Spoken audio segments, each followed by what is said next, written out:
രാത്രി ലൈവില് അഭിഷേകും സായി ഇരുന്ന് സംസാരിക്കുന്നുണ്ട്. മുഖമുദ്ര ടാസ്കിനെ കുറിച്ചാണ് സംസാരിക്കുന്നത്. സത്യത്തിൽ എല്ലാ ടാസ്കുകളും അവര് ഒത്തുകളിച്ചതാണ് എന്നൊരു കാര്യം അവിടെ ഇരുന്ന് സായിയും അഭിഷേകും സംസാരിക്കുന്നുണ്ട്. നമ്മളിത് ആദ്യമായിട്ടല്ലല്ലോ ഒത്തുകളിക്കുന്നത്, നമ്മളെല്ലാം ഒട്ടുമിക്ക ടാസ്കുകളും ഒത്തുകളിക്കുക തന്നെയല്ലേ ചെയ്യാറ് എന്നുള്ളത് അവര് തന്നെ ലൈവിലിരുന്ന് സംസാരിക്കുന്നുണ്ട് അങ്ങോട്ടും ഇങ്ങോട്ടും. അതുപോലെ തന്നെ ഇതും ഒത്തുകളിച്ചു. പക്ഷെ അഭിഷേകിന് ഒരു പോയിന്റേ വേണ്ടിയിരുന്നുള്ളൂ, എനിക്ക് ഒരു പോയിന്റ് മതി എന്ന് പറഞ്ഞിട്ടാണ് അഭിഷേക് അവിടെ നിന്നിരുന്നത്. 2 പോയിന്റ് സായിക്ക് കൊടുക്കാനായിട്ട് തയ്യാറായിരുന്നു. പിന്നെ അർജുൻ അവിടെ നിൽക്കുന്നുണ്ടായിരുന്നു. അർജുനെ അറ്റാക്ക് ചെയ്യാനായിട്ട് അവരെ കൊണ്ട് പറ്റില്ല എന്നുള്ളത് കൊണ്ട് അവരെ ശ്രീധുവിനെ അറ്റാക്ക് ചെയ്ത് പുറത്താക്കി. അവിടെ അർജുൻ ഓൾറെഡി സെറ്റിലായിരുന്നു. അർജുൻ, ശ്രീധു, അവിടെ ജിൻഡോ 3 പേരും അവിടെ ഓൾറെഡി പ്ലാൻഡ് ആയിരുന്നു. അവർ 3 പേരും അങ്ങോട്ടും ഇങ്ങോട്ടും അറ്റാക്ക് ചെയ്യില്ല എന്നുള്ളത്, അവരൊരു ഗ്രൂപ്പാണെന്നുള്ളത് അവിടെയുള്ളവർക്ക് അറിയാം. അപ്പോൾ ജിൻഡോ അവരെയും അറ്റാക്ക് ചെയ്യില്ല, അവർ ജിൻഡോയും അറ്റാക്ക് ചെയ്യില്ല എന്നുള്ളത് അവർക്കറിയാം. അപ്പോൾ ഒരു തരത്തിലും അവിടെ അർജുനെ അറ്റാക്ക് ചെയ്യാൻ അവർക്ക് പറ്റിയ ഒരു സിറ്റുവേഷൻ ആയിരുന്നില്ല. അതുകൊണ്ട് തന്നെ അർജുനുമായിട്ട് അത് ആദ്യം തന്നെ ഒരു കോംപ്രമൈസ് വെച്ചു. ആ കോംപ്രമൈസ് പ്രകാരം പിന്നീട് അങ്ങോട്ട് അർജുനെ അറ്റാക്ക് ചെയ്യാതെ കളിക്കുകയായിരുന്നു എന്നവർ സമ്മതിക്കുന്നുണ്ട്. അർജുന് പോയിന്റ് കൊടുക്കല്ലാതെ വേറെ വഴി ഉണ്ടായിരുന്നില്ല. അർജുൻ ആ സമയത്ത് നമ്മളെ കൊണ്ട് അറ്റാക്ക് ചെയ്യാനായിട്ട് സാധിക്കില്ലായിരുന്നു എന്ന് അവരവിടെ പറയുന്നുണ്ട്.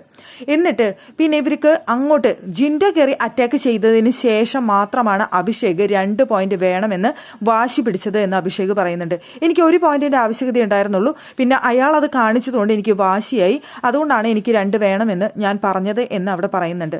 സത്യത്തിൽ ഇവരുടെ ലക്ഷ്യം എന്തായിരുന്നു എന്ന് അവരവിടെ ഇരുന്ന് സംസാരിക്കുന്നുണ്ട്. ജിൻഡോയെ ഒരു തരത്തിലും മുകളിലേക്ക് കൊണ്ടുവരാതിരിക്കുക എന്നുള്ളതായിരുന്നു അവരുടെ ലക്ഷ്യം. ജിൻഡോയ്ക്ക് ഒട്ടും പോയിന്റ് കൊടുക്കരുത് എന്നുള്ളതായിരുന്നു ലക്ഷ്യം. ജിൻഡോയെ ഫ്രെയിമിൽ നിന്ന് അപ്പാടെ എടുത്തു മാറ്റുക എന്നുള്ളതായിരുന്നു അവർ ഉന്നം വെച്ചിരുന്നത്. അത് അവർക്ക് സാധിച്ചു. ഇനിയിപ്പോൾ നാളെ വരുന്ന, അതായത് പിന്നെ വരുന്ന 8 ടാസ്കുകളാണല്ലോ കഴിഞ്ഞത്, ബാക്കി വരുന്ന 2 ഗെയിമുകളിലും ജിൻഡോ ഫസ്റ്റ് അടിച്ചാൽ പോലും ജിൻഡോയ്ക്ക് അവിടെ മുന്നിലെത്താൻ, അഭിഷേകിന് മുന്നിലെത്താനായിട്ട് സാധിക്കില്ല. അതായിരുന്നു അവർക്ക് വേണ്ടത് എന്ന് അവരവിടെ ഇരുന്ന് പറയുന്നുണ്ട്. ജിൻഡോയെ ഫ്രെയിമിൽ നിന്ന് എടുത്തു മാറ്റുക, ആ ഒരു കാര്യം അവർക്ക് സാധിച്ചു എന്നാണ് അഭിഷേകും സായിയും ഇരുന്ന് പറയുന്നത്. ജിൻഡോയെ ഫ്രെയിമിൽ നിന്ന് അപ്പാടെ എടുത്തു മാറ്റി. ഇനി ജിൻഡോയ്ക്ക് അവിടെ ഒരു റോളില്ല ടിക്കറ്റ് ഫിനാലെ എന്നുള്ള ടാസ്കിൽ. പിന്നെ അവിടെ അർജുനെ കൊടുക്കേണ്ടി വന്നത്, അതൊരു പെട്ടെന്ന് അവർക്ക് കൊടുക്കേണ്ടി വന്നതാണ്. അർജുനെ നിവൃത്തിയില്ലാത്തത് കൊണ്ട് അർജുനുമായി സെറ്റിട്ട് കൊടുക്കേണ്ടി വന്നു. ഇപ്പൊ അർജുൻ 8 പോയിന്റ് ആണ് ഉള്ളത്. പക്ഷെ അഭിഷേകുമായിട്ട് ഇനി അടുത്ത 2 ഗെയിംസിലും അർജുൻ അവിടെ ഫസ്റ്റ് അടിച്ചാലും അഭിഷേക് ഒറ്റ പോയിന്റും അടിക്കാതിരുന്നാൽ മാത്രമേ അവിടെ അർജുന് വിജയിക്കാനായിട്ട് സാധിക്കുള്ളൂ. അങ്ങനെ ഒരിക്കലും ഉണ്ടാവില്ല എന്നാണ് അവർ വിചാരിക്കുന്നത്. അതുകൊണ്ട് തന്നെ ടിക്കറ്റ് ഫിനാലെ അവിടെ അഭിഷേകിനെ കിട്ടി എന്നുള്ള വിശ്വാസത്തിലാണ് അഭിഷേകും സായിയും. സത്യത്തിൽ സായി അഭിഷേകിനെ ടിക്കറ്റ് ഫിനാലെ കൊടുക്കാനായിട്ട് വന്ന ആളാണോ എന്ന് സംശയം തോന്നിപ്പോയി. അഭിഷേകിനെ എങ്ങനെ ജയിപ്പിക്കാം എന്ന് ആലോചിച്ച് വിഷമിച്ച്, അല്ലെങ്കിൽ അതിനുവേണ്ടി ടെൻഷൻ അടിക്കുന്ന സായിയാണ് നമുക്ക് ലൈവിൽ കാണാനായിട്ട് സാധിക്കുന്നത്.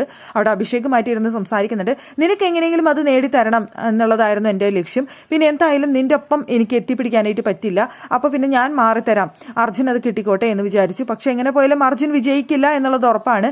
തൊട്ട് താഴെ നിൽക്കുന്ന 7 പോയിന്റ് ആയിട്ട് ഋഷിയാണ്. ഋഷിക്കാണെന്നുണ്ടെങ്കിലും അടുത്ത 2 ഗെയിം ജയിച്ചാലും അവിടെ അഭിഷേക് പോയിന്റ് അടിക്കാതിരുന്നാൽ മാത്രമേ വിജയിക്കാനായിട്ട് സാധിക്കുള്ളൂ. അങ്ങനെയുള്ള സാഹചര്യത്തിൽ അവർക്ക് പോയിന്റ് കിട്ടിക്കോട്ടെ, എന്നാലും പ്രശ്നമില്ല എന്നുള്ളൊരു തീരുമാനമാണ്. പക്ഷെ എന്നിരുന്നാൽ പോലും ഫ്രെയിമിൽ പോലും അവിടെ ജിൻഡോ വരരുത് എന്നുള്ളതായിരുന്നു അവരുടെ ആഗ്രഹം. ജിൻഡോനെ പുറത്താക്കുക എന്നുള്ളതായിരുന്നു അവരുടെ ലക്ഷ്യം. അതവർ കൃത്യമായിട്ട് ചെയ്യുകയും ചെയ്തു എന്നാണ് അവരവിടെ ഇരുന്ന് പറയുന്നത്.